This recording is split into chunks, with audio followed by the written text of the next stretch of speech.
Jennifer has been involved in the Asset Leadership Network for as long as I have been involved from the very beginning. Her company, Uberlytics, was a original member, and her company has expanded. Now there are two companies, and we'll get some background on that. So she's also a board member. She is our graphic consultant of extraordinary proportions, and she's involved in the US tag. She volunteers to help the ISO standard get better. So Jenny, we always start with, how did you get here in your asset management journey? So why don't you tell us a little bit about your background? Sure. Thanks, Mike. So good to be here. I always love having a good chat with you, and love talking about the Asset Leadership Network, love talking about asset management. I'm really an accidental asset management advocate. You and I were talking about that. It's not something, I really set out in my career goals back in high school when they say, what do you want to be when you grow up? Didn't know it existed, but it ended up being a really great fit with both my professional journey, ending up working in this field, coming from a background of more marketing and communications, obviously, but then my original field of study, which was international relations, which was a degree in economics and political science. And asset management, the strategy, the policy, the big ideas we talk about are a fantastic outlet for my inner policy nerd. Oh, we're so aware that it starts with policy.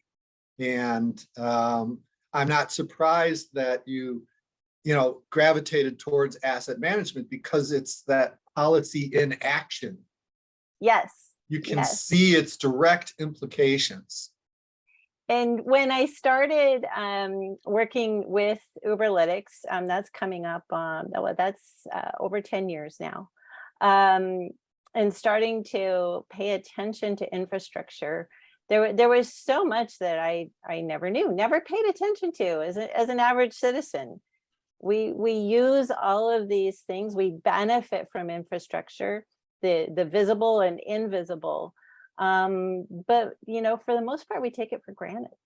Yeah, we just expect there to be clean water coming out of our taps, and I mean, we can talk today about Jackson, Mississippi, but we expect to drive on good roads, we expect to be able to benefit from infrastructure, but we don't put a lot of thought into what it takes to keep that infrastructure going, to sustain it. So Uberlytics focuses on the water industry. And can you tell a little bit about its specific focus? Sure. So, well, I'll give you a little bit of background of both our companies.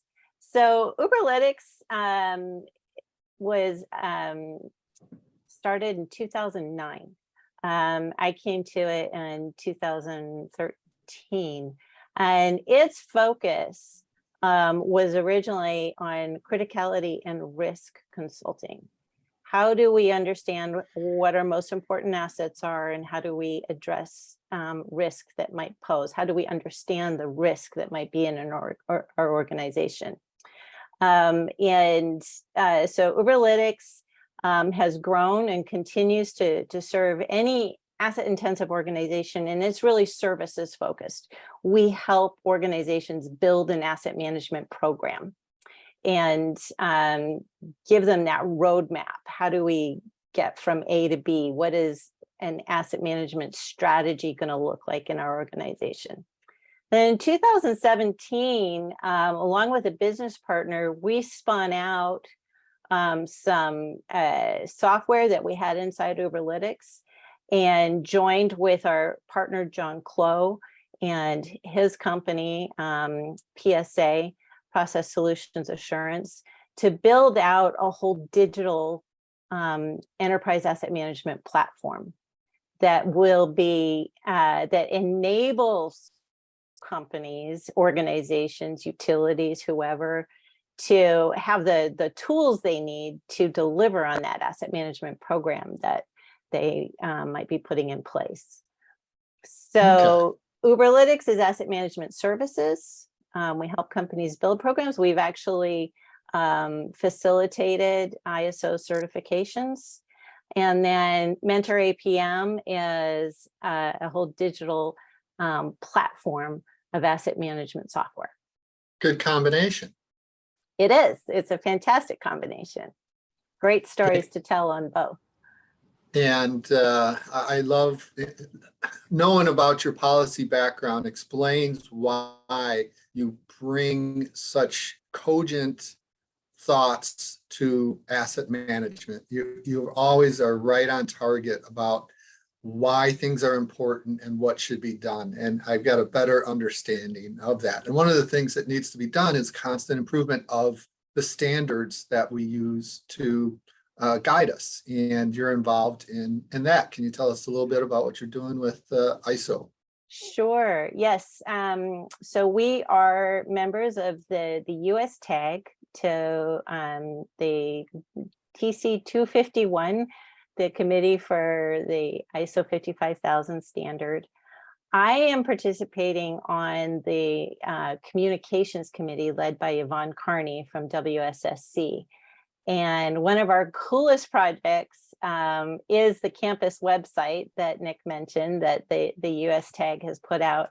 And really our mandate in this committee is, how do we get the word out about what's happening with TC 251? How do we communicate the principles of asset management? And really what came out of that was, how do we create a community of asset management practitioners? And that's what the campus website's all about. It's community of asset management practitioners in the US, I believe. I think that's the right acronym. Yes. But it's a really fantastic website where you can go and register your organization and be identified as an organization that's pursuing asset management. Doesn't matter where you are on the journey, but the idea is that we will be able to start to identify organizations and put together a meeting point to share experiences and share resources, and also as a point of collecting great resources for asset management for organizations who are wanting to start on that journey. So that's been a really great exercise to be a part of.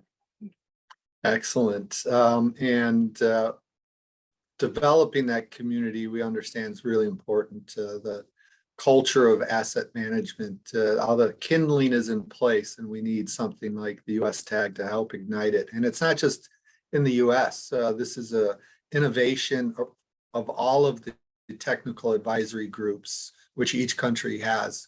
This hopefully will be the start of something that other countries can replicate, what the US is doing. Yes, we would love to see that. We've actually had a lot of international interest to sign up, although, you know, we identified it as a US community, but you know, we always say the more the merrier. We want to get involvement from everybody, and we would love to see other countries pursue the same effort of building that community in their country. Nothing is local anymore. Everything is global. I would totally agree with that. Yes. That's just all there is to it. So, so do you have some examples of what you do and have done with Uberlytics and Mentor APM? Sure. Yeah, with Uberlytics, right now we're working on building an infrastructure asset management plan with the California Water Agency. And, you know, it's being in the Southwest, we hear it a lot. I hope the rest of the country is hearing it, but, you know, we're under, you know, a lot of water supply pressure out here. And this agency is in the California high desert, and they really want to manage their utility for the future, and figure out a way to deal with all these constraints and how to, best use their resources. They want an infrastructure asset management plan. So we've been working with them to put a very complete roadmap in place that goes from strategy down to what are the decisions we're going to make every day, and provide a data framework that's a part of it, understanding what assets they have, what condition they're in, so that they can start making risk-based decisions and know where to start. That's always one of the biggest challenges, is where do we begin? What do we do first? So that's been an exciting project. And then with Mentor APM, we are actually doing a lot of work down in Australia, which is really exciting. Australia being, one of the real leaders, I would say, in global asset management. And For sure. so in Australia, the Australian government has a program called the Preparing Australian Communities Program, and it's an investment by the Australian government of $600 million over 6 years to build the nation's resilience to natural disasters.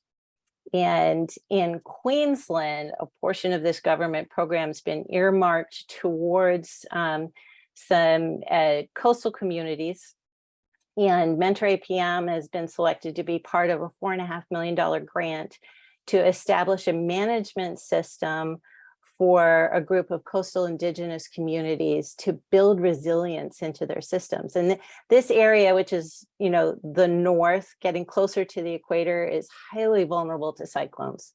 And these communities get wiped out. It's really hard for them to get back online. So they are using Mentor to establish an asset management program. They are using it to manage the maintenance of their facilities, to also establish a single source of truth. They're using it for document management, making sure that they've brought in all of the information they have about their assets. When you've got that in one place, when a utility goes down from some kind of environmental disaster like a cyclone, it's that much easier to come back online when you've got access to the information you need. And through better asset management, they're also hardening the utilities in the first place so that the impact of those cyclones is diminished. So it's really awesome to be a part of that. That just touches on so many things that are important to us. Vulnerable communities, indigenous communities, and our partner in Australia is just doing incredible work. We're really honored to be a part of that program down there. No, that sounds really exciting. I can't wait for a full presentation on the implementation when it's done. Yeah, that's we'll be happy to do that. But we'll be hearing about other activities because you do not sleep, I do not think. You're active in the Smart Water Network Forum, which is known as SWAN, and you've introduced us to SWAN, and we now have a memorandum of understanding with SWAN. Thanks to you, appreciate that. And you'll be presenting with Yvonne Carney, who's also WSC Water is the Washington Suburban Sanitary Commission, and they shortened it to WSSC Water. And she'll be presenting with you at the National Academy of Sciences on September 16th. Yes. Looking forward to that. So you've talked with Yvonne, and what are some of the things you're going to say about one of the things that we're doing with this event is showing that an organization needs to create a culture of value from their assets in order for improvements to stick. Otherwise, when a leader changes, they might drop a program. But if you institute a culture of asset management, then that culture can remain beyond the life of any individual person's term.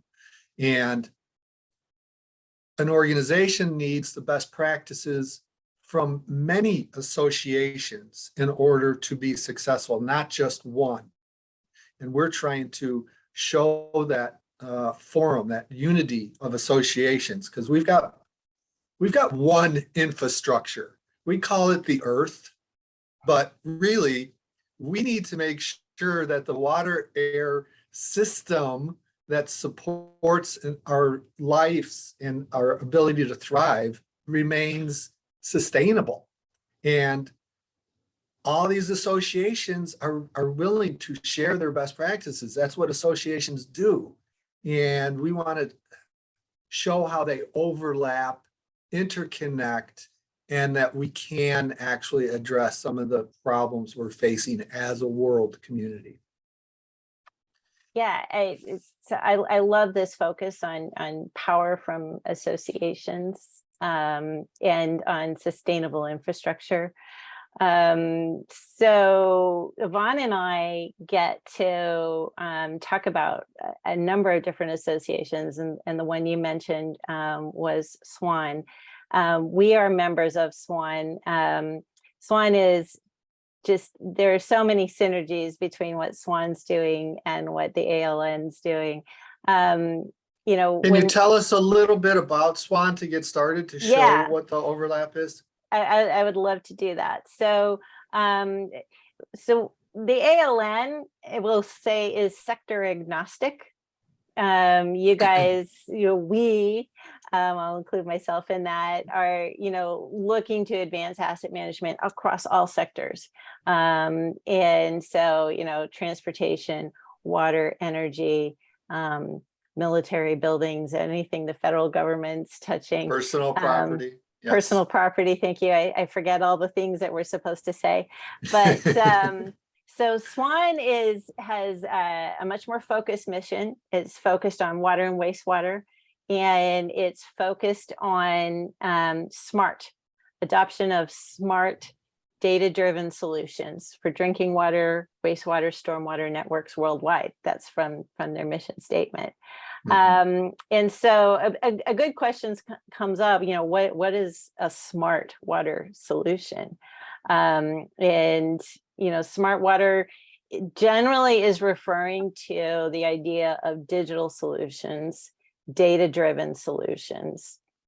How can we adopt these new leading edge digital technologies? And so SWAN brings together utilities, providers, industry experts to advance this sort of, in some ways, newer field of digital solutions in water. A lot of the core principles that are discussed in that effort relate to asset management.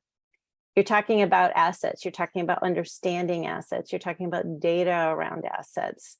What are the best practices for how to acquire that data, understand that data, apply that data? How do we move from data through information, through to knowledge, through to decision making? And so SWAN has a number of work groups and alliances around the world. They are a global organization. And they have, for example, a digital twin work group. So Mike, I have a challenge for you. Yes. When I say digital twin, what do you think? What does that mean to you? Digital twin is a virtual representation of a real world object or item or asset. So now I know the background because I know you, but your context for understanding a digital twin would be applied to what kind of assets? Facilities, but our patron member, Kimono Numa, taught me right away, it's not just about the buildings, it's about the things in the buildings and the things that come to and from the buildings, including water and electricity. And all of these things can, we can have a digital twin of the ocean rising so that we understand what we need to do to protect against rising oceans. Right. That's, everything, it's a virtual representation of virtual representation. It's models that allow us to test things, to predict things, to anticipate what might happen, to try out different ideas about investment and stuff. And so a digital twin is not one monolithic thing. It's going to be a coordination, a collection of digital information and applications and things that help us understand our physical assets, but enable better decision making, enable more accurate understanding. And so that's just an example of one of the things that Swan's doing, is really leading some research and thinking on digital twins and how they can be applied to water organizations, utilities, and how they can, what are the best practices for understanding digital twin. And this is all very leading edge. So lots of cool opportunities. So that's Swan. Yvonne's going to be speaking with me at the event. She represents WSSC on Swan's Utility Advisory Council. Yvonne also leads the U.S. TAG Communication Committee that we were talking about with the campus website. And she has some other associations that she'll be sharing about. Excellent. Including the U.S. Water Alliance. And Yvonne and I were just talking yesterday, and she has an amazing mentoring program to share. And I just love the idea of starting to talk about mentoring. Leadership is our core value here at the Asset Leadership Network. And mentoring is an important extension of leadership. How do we bring up the next generation? So that's an excellent opportunity to ask Nick to come on and talk about what he's excited about. Nick will be joining us in Washington, D.C. He's been with us for a while, but this will be the first time participating in a live event. And you're familiar with the program, and wondering what you're looking forward to. Well, yeah, I mean, I guess generally just the kind of the intersection of sustainability and a more holistic, structured approach to asset management, something that is really looking long term towards future generations, and is really looking towards incorporating externalities or, just kind of environmental as well as internal cultural things. We've been talking a lot about a culture of value and instilling a culture of asset management and in an organization. And I'm just really excited to hear people bring all these ideas together from their own different everyone seems to have more specific lenses, and I just really like seeing how all those different lenses on a common issue, as you kind of pointed us towards this one planet we all live on, and kind of made, the big problems are the ones that are facing all of us. And so it makes sense to have more unified solutions. So I'm very excited to hear about how those unified solutions kind of tease out, and where the big opportunities are for organizational partnerships, as well as, just kind of more interpersonal collaboration. Well, the organizational partnerships is definitely what we are pushing for. And being in person, we've done very well, thank you, Nick, in dealing with web world since the pandemic. And we're really excited about seeing what that interpersonal activity will generate, in addition to what we've been able to do across oceans because of our web technologies. Let's see what happens when we get together in person. It's gonna be so good. Yes. It's been, I mean, I guess it was 2019 we were last in DC. 34 months ago. It's, I mean, coming to DC for the Asset Leadership Network was always a highlight of my fall. And I'm so excited to be coming back. And the National Academies is just such a great venue. I mean, it's an incredible building, but also just the atmosphere in the space just seems to generate incredible ideas and discussion and stuff. So that's going to be fantastic. I hope that everyone listening today is going to be able to join us. There's going to be a pretty incredible lineup, as always. We always have an embarrassment of riches when it comes to the program. So what are you most excited about, Mike? Well,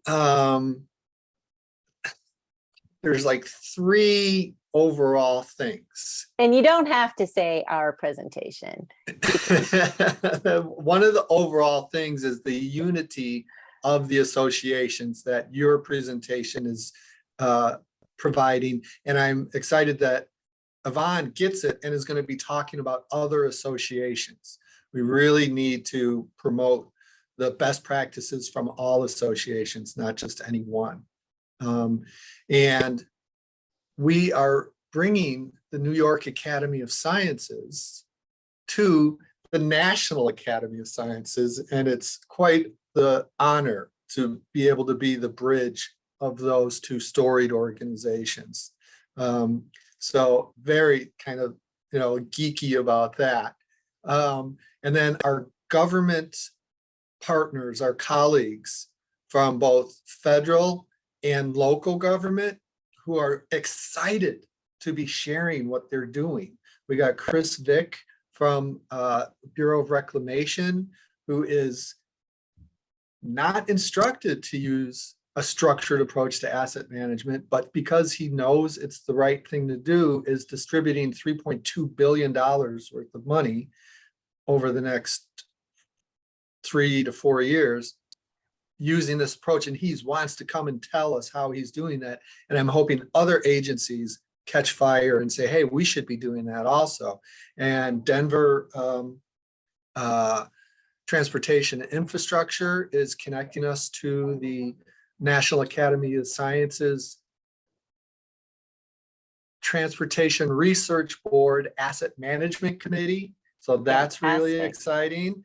And we've got the American Society of Civil Engineers talking about their paper on how this infrastructure money should be spent properly. So they're sharing that with us. That's quite the honor. And a new position at the National Academy of Sciences has been filled.